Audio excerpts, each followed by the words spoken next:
कहते हैं उस राज्य में सब कुछ शांत था, जब तक एक रात महल के पहरेदारों ने राजा को 2 बार चलते हुए नहीं देखा। एक राजा दरबार की ओर जा रहा था और दूसरा उसी समय महल की छत पर खड़ा था। उस रात से पूरे राज्य में एक ही सवाल गूंजने लगा, असली राजा कौन है? लेकिन उनमें से एक इंसान नहीं था।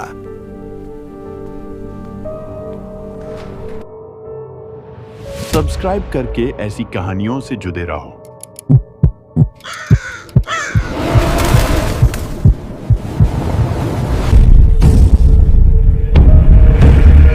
सैकड़ों साल पुराना वह महल ऊंची पत्थर की दीवारों से घिरा था। रात होते ही हवाओं की आवाज गलियारों में गूंजती और मशालों की लौ बिना वजह कांपने लगती। पहरेदार कहते थे, यह महल सिर्फ पत्थरों का नहीं, रहस्यों का बना है।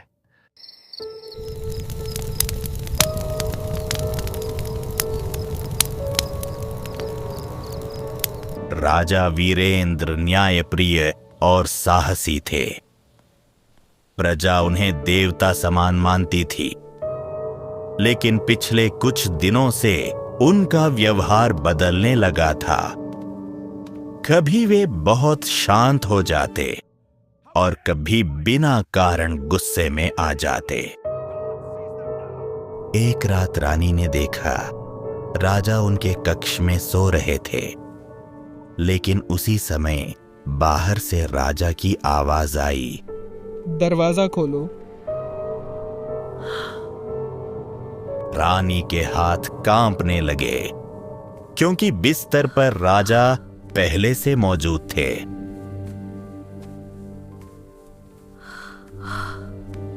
अगली सुबह रानी ने यह बात किसी को नहीं बताई, लेकिन महल में अफवाह फैलने लगी कि राजा एक नहीं 2 हैं।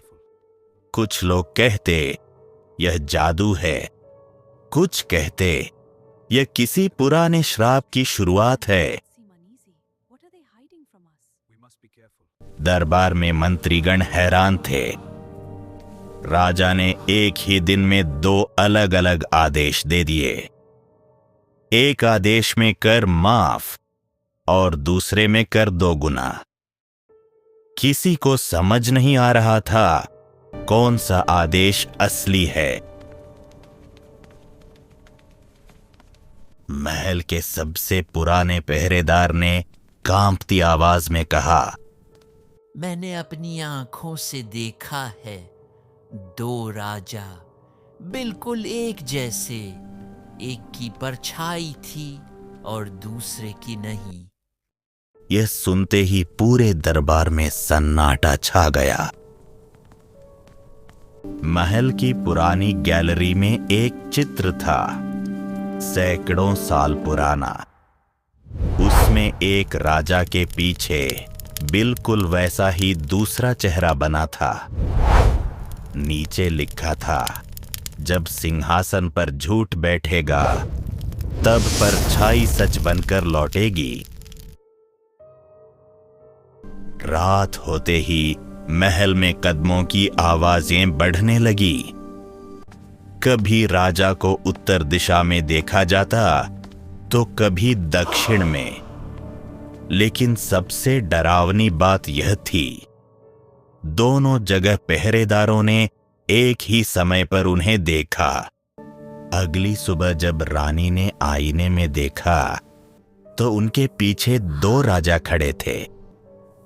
दोनों मुस्कुरा रहे थे और दोनों ने एक साथ कहा, रानी अब फैसला तुम्हें करना है।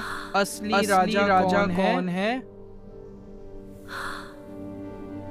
लेकिन रानी समझ चुकी थी, इनमें से एक इंसान नहीं था। रानी का दिल तेज धड़कने लगा। उन्होंने देखा दोनों राजा बिल्कुल एक जैसे थे। वही चेहरा, वही आवाज, वही मुस्कान। लेकिन अचानक रानी की नजर उनके पैरों पर गई। एक राजा के पैरों के पास परछाई थी और दूसरे के पास नहीं। रानी ने तुरंत कुछ नहीं कहा। मन में तय किया कि सच जानने से पहले कोई निर्णय नहीं लेंगी। उन्हें महसूस हो चुका था, यह सिर्फ हमशक्ल नहीं, कोई अलौकिक खेल है। रानी ने आधी रात को गुप्त रूप से राजपुरोहित को महल बुलाया। पुरोहित ने दोनों राजाओं को देखा और उनका चेहरा पीला पड़ गया। उन्होंने धीमे स्वर में कहा, यह साधारण घटना नहीं है, यह छाया श्राप है।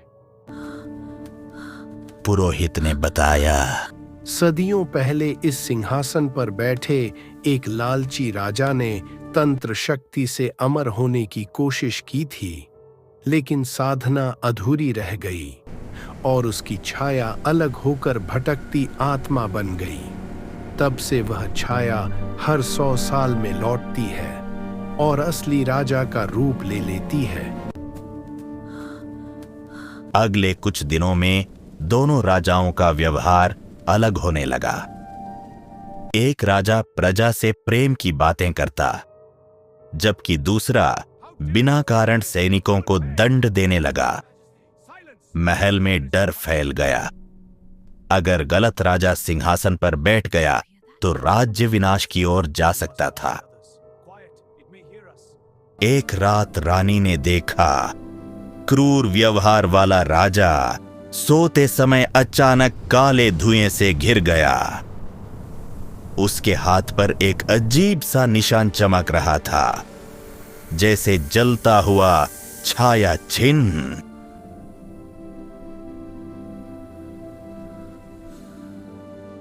राजपुरोहित ने रानी को एक पुराना मंत्रित आईना दिया और कहा, सच्चाई आईने में दिखेगी। अगली सुबह रानी ने दोनों राजाओं को आईने के सामने खड़ा किया। एक का चेहरा सामान्य दिखा, लेकिन दूसरे का चेहरा धीरे धीरे काले साए में बदलने लगा। जैसे ही सच सामने आने लगा, साया राजा को सब समझ आ गया। उसकी आंखें लाल हो गईं और कमरे की सभी मशालें एक साथ बुझ गईं। अंधेरे में उसकी डरावनी आवाज गूंजी, सिंहासन मेरा है, सिंहासन मेरा है। तेज हवा चलने लगी। खिड़कियां अपने आप खुलने लगी। सैनिक कमरे में घुसे, लेकिन उन्हें सिर्फ धुआं दिखाई दिया। कुछ ही क्षणों में साया गायब हो गया और असली राजा बेहोश होकर जमीन पर गिर पड़े। जब राजा को होश आया, उन्होंने धीरे से कहा, वो गया नहीं है, वो अब भी यहीं है। रानी ने घबराकर पूछा, कहाँ? राजा ने कांपते हाथ से सिंहासन की ओर इशारा किया और तभी सिंहासन के पीछे से किसी की परछाई हिलती दिखाई दी। रानी ने सिंहासन के पीछे देखा। वहां दीवार पर एक पुराना काला दाग था, जो धीरे धीरे फैल रहा था। अचानक उस दाग से ठंडी हवा निकलने लगी। राजपुरोहित ने घबराकर कहा, साया अब सिंहासन से बंध चुका है। अगर इसे रोका नहीं गया तो यह हमेशा के लिए राजा बन जाएगा।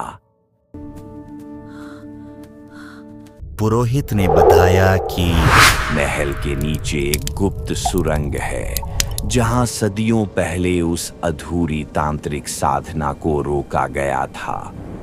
वही जगह इस श्राप का आरंभ थी और शायद अंत भी वहीं छुपा था।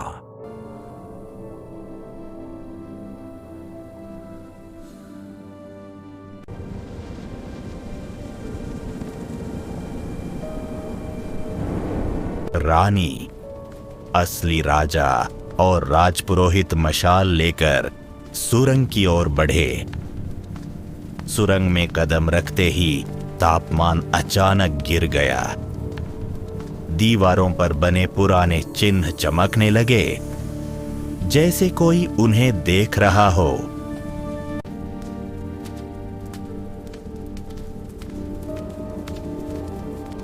अचानक अंधेरे में राजा की ही आवाज गूंजी। वापस लौट जाओ। सिंहासन मेरा है। रानी डर गईं, क्योंकि असली राजा तो उनके सामने खड़े थे। इसका मतलब साफ था, साया उनका पीछा कर रहा था।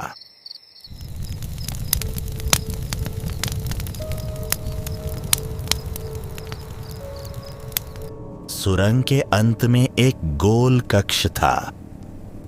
बीच में टूटा हुआ यज्ञ कुंड और चारों ओर जली हुई दीवारें। पुरोहित ने कहा, यहीं उस लालची राजा ने अपनी छाया को अमर करने की कोशिश की थी, लेकिन उसकी आत्मा अधूरी रह गई।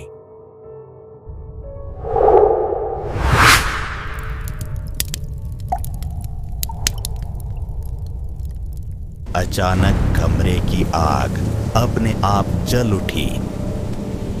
धुएं से एक आकृति बनने लगी और कुछ ही क्षणों में वह साया राजा उनके सामने खड़ा था।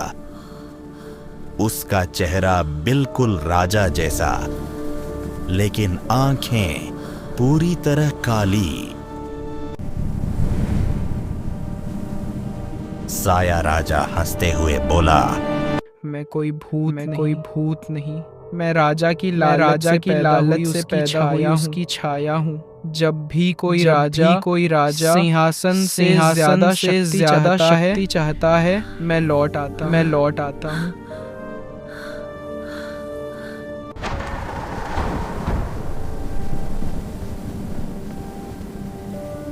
असली राजा की आंखें झुक गईं। उन्होंने धीरे से कहा, कुछ दिन पहले मैंने सच में सोचा था कि मेरी शक्ति हमेशा बनी रहे। राजपुरोहित समझ गए, साया इसलिए जागा था क्योंकि राजा के मन में लालच का एक क्षण आ गया था।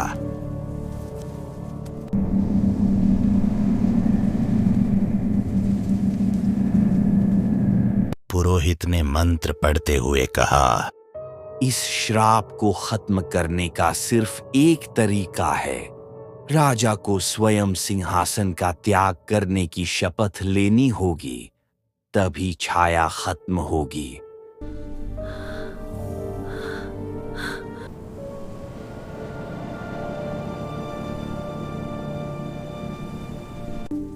जैसे ही राजा शपथ लेने आगे बढ़े, साया राजा मुस्कुराया और बोला,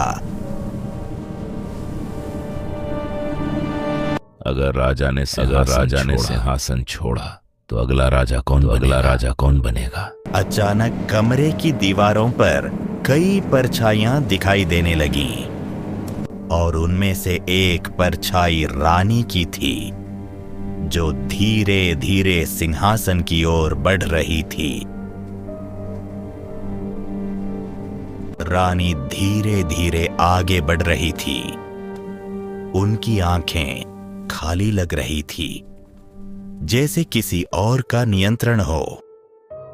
राजा ने घबराकर उनका नाम पुकारा, लेकिन रानी ने कोई जवाब नहीं दिया। साया राजा की मुस्कान और गहरी हो गई।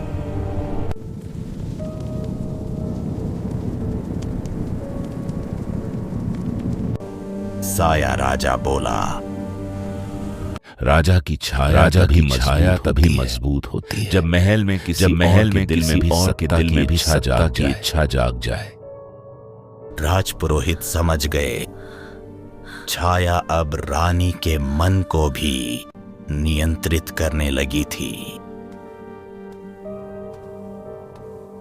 अचानक रानी रुक गई और धीमी आवाज में बोली, मैंने हमेशा इस राज्य को बचाने के लिए सब कुछ सहा, लेकिन कभी मुझे निर्णय लेने का अधिकार नहीं मिला।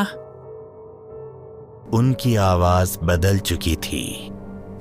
उसमें रानी और छाया दोनों की गूंज थी।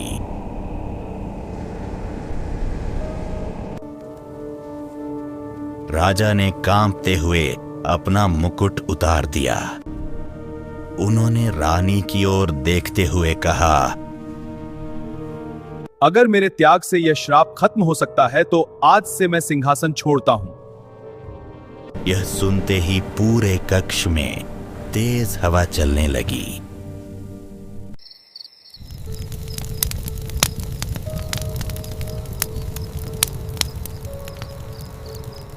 जैसे ही राजा ने मुकुट जमीन पर रखा, साया राजा का शरीर धुएं में बदलने लगा। उसकी आवाज भारी हो गई। त्याग ही मेरी सबसे बड़ी कमजोरी है।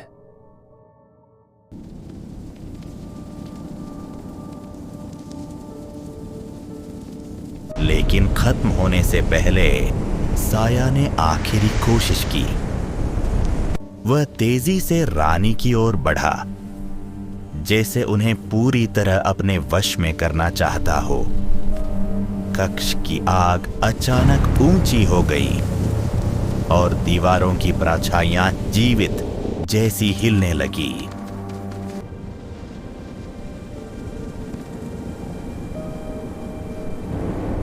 राजपुरोहित ने ऊंची आवाज में मंत्र पढ़ना शुरू किया। मशालों की लौ चमकने लगी। रानी की आंखों से आंसू निकल पड़े और अचानक उनके चेहरे से काला साया अलग होने लगा। एक तेज रोशनी पूरे कक्ष में फैल गई। साया राजा चीखते हुए धुएं में बदल गया और धीरे धीरे गायब हो गया। कक्ष में फिर से शांति लौट आई, जैसे सदियों पुराना डर खत्म हो चुका हो। कुछ दिनों बाद पूरे राज्य के सामने राजा ने घोषणा की, सत्ता कभी किसी एक व्यक्ति की नहीं होनी चाहिए। उन्होंने रानी को राज्य संचालन में बराबर अधिकार दे दिया। प्रजा ने पहली बार राजा और रानी को साथ सिंहासन पर बैठते देखा।